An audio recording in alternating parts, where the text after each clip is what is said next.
하나님의 말씀 예레미야 37장 11절에서부터 38장 6절까지입니다.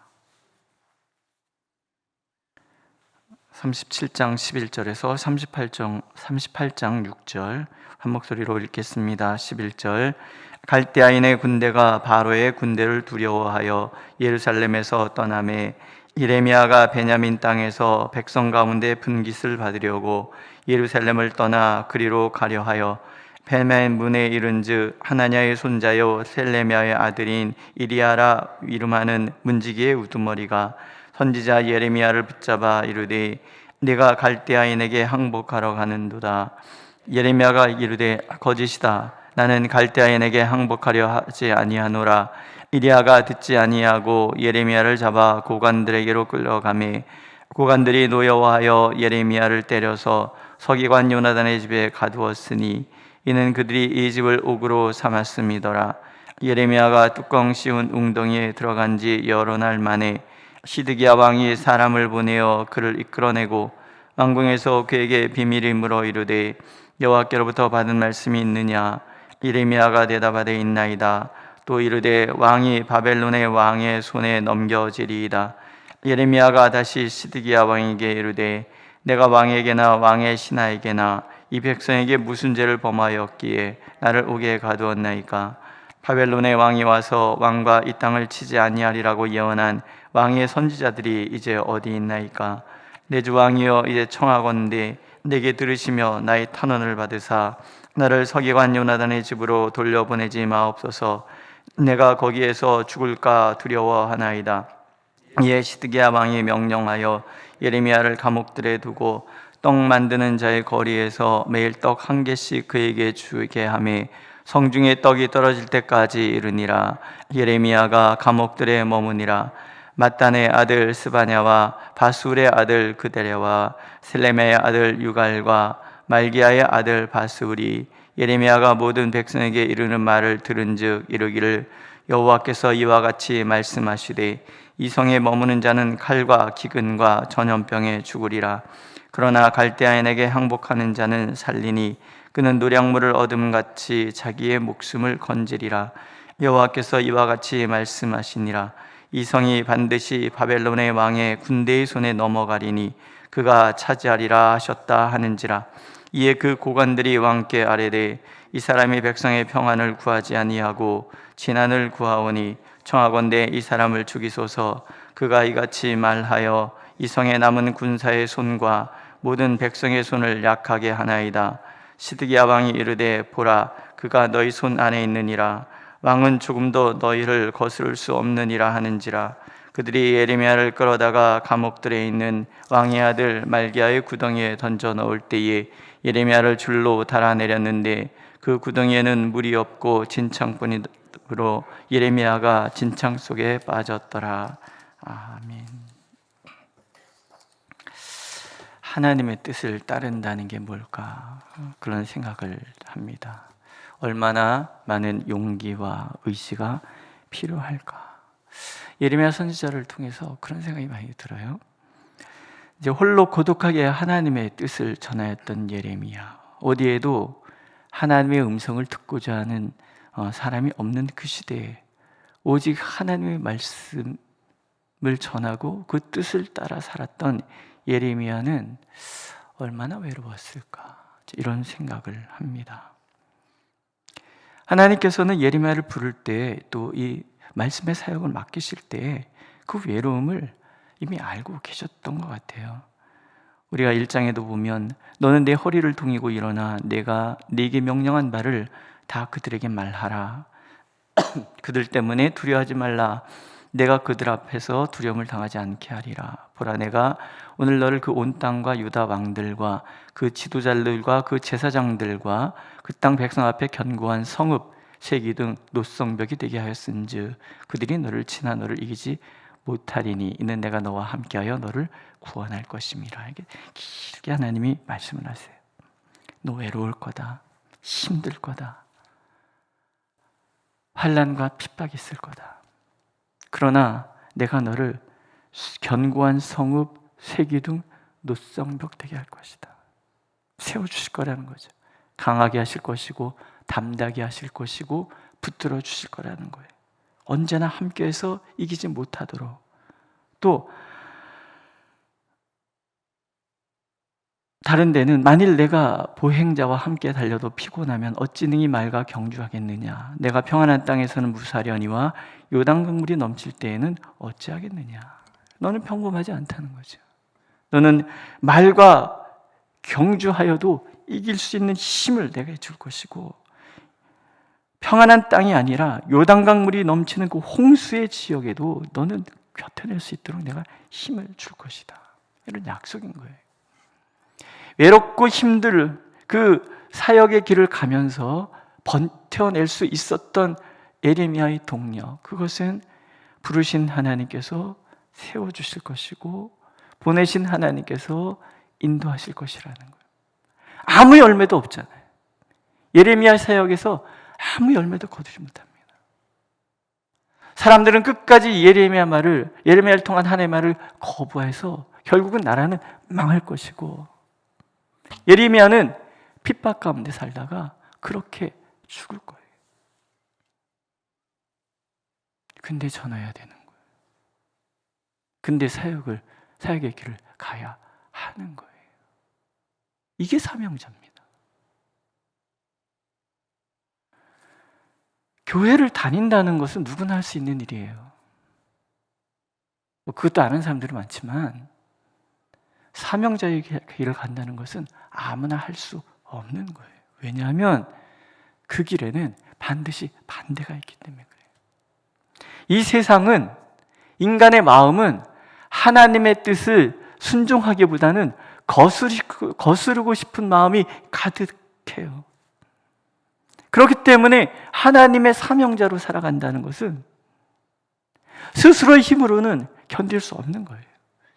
하나님이 견고한 성읍 삼아주시고 노성벽 삼아주시고 홍수가 범람할 때조차도 그 범람한 홍수, 그 강을 건널 수 있는 힘을 주실 때만 가능한 거라는 거죠. 예레미야의 사역이 그러했습니다. 우리가 그냥 성경을 읽어가면 별 느낌 없지만 머리 가득 하나님의 눈물을 담고 그렇게 눈물로 온 성을 돌아다니는데 아무도 듣지 않아요. 오늘 말씀 보면은 예레미야가 시드기야 왕에게 얘기하잖아요. 이 성이 평안하다고 말했던 왕의 선지자들 다 어디 갔습니까?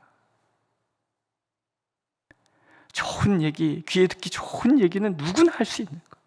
하지만 귀에 듣기 싫은 말, 그러나 하나님의 말씀을 전하는 것은 사명자만이 할 수 있는 일이라는 거죠. 우리 교회일도 그렇지 않습니까? 내가 선교 회장이 되고 부서장이 되고 교회에 어떤 일을 맡고 이런 일들이 쉽기만 합니까? 그만두고 싶은 날은 얼마나 많습니까? 목사도 그런데요. 수시로 그만두면 좋겠다. 이 사역이 제발 빨리 끝났으면 좋겠다. 이런 생각을 가진 날이 얼마나 많은데요. 그런데 또 하루를 보내고 또 하루를 보내는 것은 하나님이 나를 붙들어 주시고 하나님이 나를 부르셨다는 사명감 때문인 거예요. 우리의 모든 일들이 그렇습니다. 늘 좋은 소리만 듣지 않잖아요. 좋은 소리 들을 때는 열심히 하고 안 좋은 소리 듣고 반대 소리 들었다고 해서 다 그만두려고 그러고, 그건 사명자가 아닌 거예요. 그냥 교회 다니는 사람인 거예요. 오늘 하나님이 찾으시는 사람은 사명자인 거예요. 힘이 들거나 힘이 들지 않거나 하나님이 나를 붙들어 주시고 하나님이 나와 함께 하신다는 그 믿음 속에서 오늘 내게 주어진 경주를 한 걸음 한 걸음 달려가는 사람인 거죠. 우리 찬송가 부름받아 나서니만 존귀 영광 모든 권세 주님 홀로 받으소서 멸시천대 십자가는 내가 지고 가오리니. 지금 누가 이렇게 살아갑니까? 존귀 영광 모든 것에는 내가 받고 멸시천대 십자가는 예수님이나 받으세요 라고 살아가는 사람들이 얼마나 많습니까? 우리의 삶이 멸시천대 십자가를, 주님 받으시는 멸시천대 십자가를 내가 짊어지고 존귀 영광 모든 권세 주님께만 돌리고 살아가는 삶이 되어야 진정 하나님이 인정하시고 교회 역사가 인정하는 그런 사람이 될 터인데, 사람들은 그러지 않잖아요. 조금만 기분 나빠도 에이씨 교회가 여기밖에 없어라는 생각 불끈불끈 들고, 에이 그만둬야 되겠다 이런 생각하고. 그럼 하나님은 누구를 믿고 누구를 불러서 주님의 일을 맡깁니까? 저는 이 예레미야서를 읽으면서 예레미야 이 고독을 깊이 묵상을 합니다. 얼마나 힘들었을까, 얼마나 외로웠을까. 그런데 또 한편으로 너무나 부럽지요. 하나님께서 인정한 사람이잖아요. 결국은 후대 유대인들이 가장 좋아했고 존경했던 선지자 예레미야. 그 힘든 외로운 그 시간을 견뎌냈던 사람이었기 때문에 가능한 일이 아니었겠나 하는 거지요. 오늘도 보세요. 바벨론의 군대가 예루살렘을 둘러싸고 공격을 하다가 애굽 바로 왕이 군대가 즉 애굽에서 나왔다 얘기를 듣고 잠깐 물러갑니다. 예루살렘 성전에는, 예루살렘 그 성 안에는 바벨론파와 유대파, 애굽파가 나눠져 있는 거예요. 특별히 지금 정권을 잡고 있는 사람들은 다 애굽파 사람들이에요. 그들의 눈에는 이 전쟁의 소강 상태가 자신들이 갈대아를 이겼다라고 생각할 충분한 그런 오해할 만한 상황이 된 거예요. 전쟁의 소강 상태에 이르렀으니까 예레미야가 그 조카에게 땅을 산 일이 있잖아요. 이참에 그 땅도 보고 서류도 어떤 정리하고 그럴 마음으로 성 밖에 잠깐 나가려고 했던 것 같아요. 그러나 아리아라는 문지기가 있잖아요. 이 사람은 애굽파인 사람이겠죠. 예레미야가 그렇게 떠들고 다녔으니까 이제 바벨론한테 항복하러 가는가 보다라고 붙들어요. 아니라고 얘기해도 받아들이지 않아요. 애굽파 고관들에게 데려가는 거죠. 매를 맞는 거예요. 그리고 우리가 읽은 것처럼 뚜껑 덮인 질퍽질퍽한 이 우물이었겠죠. 그 속에 집어 던지는 거예요. 갇힌 거죠. 밥도 못 먹고 굶주려서. 하나님의 음성을 그렇게 전했음에도 불구하고 아무도 그 말을 신뢰하지 않았다, 그런 얘기 아니겠습니까? 듣고자 하는 마음이 아무도 없어요. 듣고자 하는 마음이 없는데, 듣고자 하는 마음이 없는 사람에게 전하는 하나님의 말씀은 전하는 선지자에게는 위협이 되는 거예요. 핍박이 기다리고 있는 거죠. 세상은 결코 하나님의 사람, 하나님의 말씀에 호의적인 법이 없잖아요. 그래서 갇히는 거예요. 그들이 하는 얘기는 이거죠. 이 사람이 백성의 평안을 구하지 아니하고 재난을 구한다. 그러니까 죽여야 된다. 이 사람 때문에 성의 군사들과 백성들이 자꾸 희망을 잃는다. 그래서 본보기로 죽여서 용기를 다시 전쟁에 나갈 의지를 갖도록 만들어야 된다. 이 주장인 거예요. 그래서 갇힌 거죠. 하나님의 사람으로 살려면 매 맞는 거 강구해야 된다는 거죠. 사람들에게 오해받는 것도 각오해야 된다는 거죠. 그렇다고 오해 때문에, 두려움 때문에 굴복할 수는 없는 거예요. 매 맞고 받고 오해받더라도 해야 될 일은 해야 하고 가야 할 길은 가야 하는 거죠. 근데 중요한 건 뭐예요? 하나님이 지키신다는 거예요. 타협하기는 쉬워요. 그러나 하나님의 뜻을 의지적으로 감당하기는 어렵습니다. 그러나 타협하는 순간 하나님의 종은 더 이상 하나님의 종이 아닌 거죠. 우리는 모든 사람 마음에 들 수 없어요. 그런 생각 많이 해요. 어떤 분은 이렇게 하라 그러고 저런 분은 반대로 이렇게 하라 그러고. 그래서 가끔 한 번씩 게시판에 이렇게 딱 붙여놓고 이쪽을 원하시는 분은 이쪽에다 이름 쓰시고 이쪽을 원하시면 이쪽에다 이름 쓰십시오. 그럼 이쪽에 원하는 사람들 이렇게 해주고 이렇게 하면 이렇게 해주고 이러고 싶은 마음이 어떤 때 툭 들 때 있어요. 특히 우리 교회 불가근 불가원 이게 왜 진리가 됐는지 알 수가 없어요.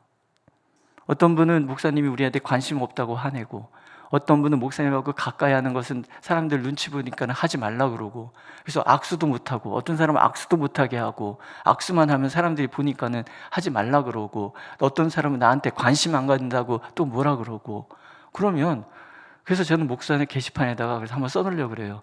불가근이 진리라고 생각하는 사람 그리고 나는 목사님과 함께 깊은 얘기라도 나 영적 지도를 받고 싶다고 생각하는 사람 싹 써놓고 이 사람들은 이렇게 대하고 이 사람들은 이렇게 대하고 그럼 참 편하겠다.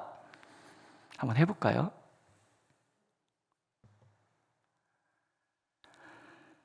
늘 내 마음대로 모든 게 되는 게 아니잖아요. 하지만 우리가 인정받아야 될 분은 하나님밖에 없는 거예요. 사람들의 마음은 늘 요동하잖아요. 어떤 때는 불가근이다. 어떤 때는 나를 관심 가져주고 싶어. 어떤 때는 나에게 관심 가져주고 싶다가도 어떤 때는 목사님이 좀 멀리 있으면 좋겠다고 생각이 들기도 하고 이게 마음은 왔다 갔다 게시판 붙여놓으면 아무 소용이 없는 거죠. 그죠? 우리는 그렇게 늘 변덕스러워요. 그렇다면 방법은 한 가지인 거예요. 하나님만 바라보는 거예요. 하나님만 의지하고 하나님께 인정받으면 끝! 사람들에게 인정받아봐요. 뭐 하겠습니까? 네, 우리가 하나님 앞에서 성공적인 삶이라는 것은 다른 거 아니죠. 하나님이 원하시는 자리에서 묵묵하게 하나님만 의지하고 서 있는 것. 그 사람들을 하나님은 사랑하시고 그 사람들은 인정한다라는 거예요. 시드기야 왕이 듣습니다. 이제 하나님이 또 일하시기 시작하시는 거죠. 시드기야 왕이 예레미야를 불러오라. 그리고 하나님께서 뭐라고 말씀하셨느냐 묻습니다. 적어도 요시야의 아들이잖아요. 요시야 왕 때 요시야 왕이 예레미야를 얼마나 사랑했는지 왜 몰랐겠습니까? 선지자를 존경하는 마음이 있어요. 그러나 동시에 애굽파 고관들을 이겨내지 못하는 유약함도 있어요. 사실 정통성이 없잖아요. 왕권이 지금 강한 때도 아니란 말이에요. 예레미야를 통해서 주신 하나님의 말씀을 들을 수 있는 용기는 없어요. 그렇다고 예레미야를 죽일 수 있는 그런 매몰참도 없어요. 그러니까 고관들 손에서 건져내서 12대 뜰, 그러니까 왕의 권한이 있는 그곳에 예레미야를 두는 거예요. 사실 갇혔다 하지만 갇힌 것도 아닌 거죠. 보호해 주는 거 이렇게. 그러면서도 시드기야의 안타까움이 그런 거죠. 하나님의 말씀에 오직에 순종하지는 못했을까? 하나님을 전심으로 의지하면 하나님이 지켜주신다는 것을 이 사람은 왜 몰랐을까? 그럼에도 그런 우유부단한 시드기야를 통해서 하나님은 예레미야를 지켜주십니다. 오늘 우리가 주의 길을 가면서 이러저러한 헷갈리고 혼란스러움이 있을 수 있습니다. 다른 데 보지 마세요. 하나님만 보세요. 하나님만 의지하고 하나님만 바라고 하나님이 부르신 그 자리에 묵묵히 서는 거예요. 때때로 내 마음에 분탕질이 일어나 할지라도 견디셔야 돼요. 참으셔야 돼요. 그래야 우리가 하나님께 인정받고 하나님이 보호하시는 사람이 될 수 있습니다.